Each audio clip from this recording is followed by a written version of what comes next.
Boa tarde. Hoje a gente vai falar sobre a geopolítica e um pouco também sobre a geografia do país Mianmar, que é um país localizado ali no sudeste da Ásia. Aí, como vocês estão vendo na tela, essa é a bandeira do Mianmar, em verde, amarelo e vermelho. E, como eu já falei, é um país localizado no sudeste da Ásia e ele se chamava, na verdade, Birmânia. Em 1989, os militares que estavam no poder trocaram o nome para Mianmar. E a capital, que se chamava Rangoon, trocou para Yangon. Porém, em 2006, o governo daquela época trocou Yangon, a capital, para Naypyidaw, que também pode ser chamada de Naypyidaw. É, Agora, falando um pouco sobre os dados geográficos, Mianmar tem mais ou menos 54 milhões de habitantes, uma área de mais ou menos 676 mil quilômetros quadrados. Ele faz fronteira com países como Bangladesh, Índia, China, Laos, Tailândia, todos esses países ali localizados no sudeste da Ásia. Ali tem um clima que recebe muita chuva forte, que precipitam principalmente no verão, um clima mais ou menos tropical, e a maior parte da população ela é composta por birmaneses. O nome vem de Birmânia, o antigo nome. Mas além disso existem outros grupos menores, como os Chans, os Karenes, e no Mianmar também tem muitos indianos e chineses que vivem lá.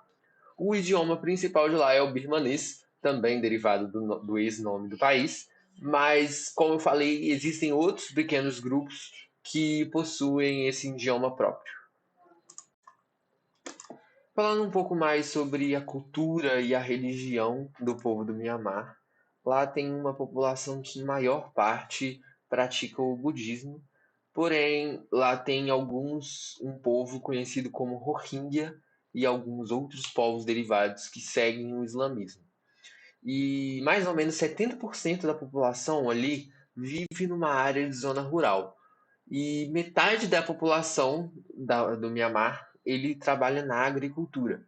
Os outros 35% aproximadamente vão trabalhar com serviços como transporte e o turismo. Bom, agora falando um pouco mais sobre a história de Mianmar e a geopolítica, é um país considerado um dos mais pobres do Sudeste Asiático. No começo, ele existiam dois povos, um no norte e um no sul, e no século IX o reino dos birmaneses se formou ali na região central, de onde atualmente é o Mianmar. E esse líder birmanês pegou todos esses povos e uniu num único reino da Birmânia. Porém, no século XIII, os mongóis invadiram, desfizeram esse reino. Mas, no século XIX, a Grã-Bretanha pôde conquistar a região e lhe deu o nome de Birmânia. Esse domínio inglês ele continuou durante mais ou menos 100 anos. Em 1948, o Myanmar, atual chamado de Birmânia, finalmente se tornou independente. Nessa época da independência, Myanmar viveu um período bem pequeno de ascensão democrática, mas em 1962 o primeiro golpe militar aconteceu. O discurso dos militares era de que era somente para beneficiar a população. Isso não convenceu a população, mas foi aceito. Contudo, devido à grande crise econômica, o nível da consciência civil cresceu muito durante a década de 1980. A pressão para o fim da ditadura por meio da população estava muito grande. Havia muita fome, muitos empregados no país e por isso eles se voltaram contra o regime militar. Nessa época surgiu uma mulher chamada Aung San Suu Kyi, que era filha do fundador das Forças Armadas do país, um grande nome para a independência do país que havia sido assassinado por causa disso. E ela fundou o Partido Comunista e o Partido Socialista da Birmânia. Ela se tornou uma grande influência na Birmânia dos movimentos pró-democracia e se tornou um dos símbolos do pacifismo. Ela percorreu o país espalhando suas ideias. Mas, em 1989, ela foi presa e essa prisão de Suu Kyi tornou um incentivo para a luta da população, que cresceu grandemente em manifestações e protestos. O governo militar tentou responder a esses protestos, trocando o nome do país de Birmânia, finalmente se tornou Mianmar. E com uma tentativa de apaziguar essa situação, de diminuir tudo isso, o governo militar trouxe uma abertura política, criou uma nova constituição para o país. E se 25% das cadeiras fosse ocupada por militares, eles finalmente fariam umas eleições para a Assembleia Nacional. Em meio a tudo isso, como eu já falei, lá é um país budista, mas existe os budistas radicais naquele país, que perseguem muito as pessoas de outras religiões. E os islamistas, que eu também comentei, os Rohingyas, eles foram muito perseguidos e durante toda essa época eles foram e têm sido atualmente alvo de uma limpeza étnica no Mianmar. Eles não podem ter direito à cidadania, e eles não têm direito a nada no país, pois somente indivíduos que têm origens diretas no Mianmar têm direito à cidadania. E em 2017, as forças militares começaram a atacar violentamente esse povo Rohingya, e o governo não se manifestava em relação a isso. Mais ou menos, estima-se, né, que mais ou menos 700 mil de Rohingyas fugiram do Mianmar para escapar para a violência, se refugiando em países vizinhos. Em meio a tudo isso também, em 2011, finalmente o regime militar foi dissolvido, aconteceu a primeira eleição. A Aung Suu Kyi foi libertada, ela recebeu a anistia e outros políticos que também haviam sido presos foram libertados.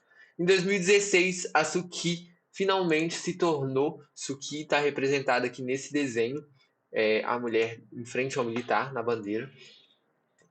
Aqui também nós podemos ver a foto dela e finalmente ela se tornou conselheira do Estado, foi uma das principais figuras da liderança pró-democrática. A popularidade dela garantiu a vitória da LDN, que é o atual partido de Suu Kyi, nas eleições no final de 2020. Porém, os militares tentaram tirar a legitimidade da vitória do partido dela, apontando a existência de fraudes eleitorais, mesmo sem sustentos, mesmo sem provas para isso. Antes que esse novo parlamento assumisse no país, as forças militares se reuniram e formaram um golpe militar no dia 1º de fevereiro de 2021. Eles tomaram o Senado, prenderam todo mundo que não era militar no Senado, fecharam todos os meios de comunicação e anunciaram o golpe numa estação de TV pertencente a eles. Mesmo com esse golpe e mesmo durante toda a pandemia em 2021, a população foi para a rua protestar, pedindo a volta do regime democrático, e eles realizaram vários protestos, tanto no meio digital quanto fisicamente. E esse aumento da repressão militar tem chamado muita atenção internacionalmente, tanto na ONU quanto em outros países. 47, uma sessão extraordinária da ONU foi chamada com 47 desses membros, incluindo o Reino Unido, a União Europeia, os Estados Unidos. E esses militares fizeram um anúncio falando que esse estado de emergência vai durar somente um ano e que esse regime militar vai acabar.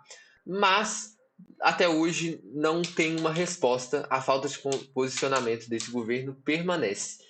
Os militares já anunciaram que a Suu Kyi está num lugar seguro, viva e com boa saúde. Eles também anunciaram que o governo vai, pelo menos no próximo ano, vai se manter nas mãos dos militares. Porém, o povo continua protestando. A China esclareceu que não tem parte com esse golpe militar, mas não se sabe ao certo. E falando um pouco agora das curiosidades, o censo de identidade no país é muito questionado pelo nome Mianmar. O povo, em meio a tudo isso de regime militar, os militares trocarem o nome, eles não se identificam como o povo de Mianmar, e sim como birmaneses, que é o nome antigo. Mas, com base em tudo isso que foi apresentado, a gente acredita que o Mianmar tem um futuro incerto, mas que pode voltar com a influência da população, a ajuda da ONU, de outros países, pode voltar à democracia. Nós agradecemos por assistir esse vídeo. Muito obrigado.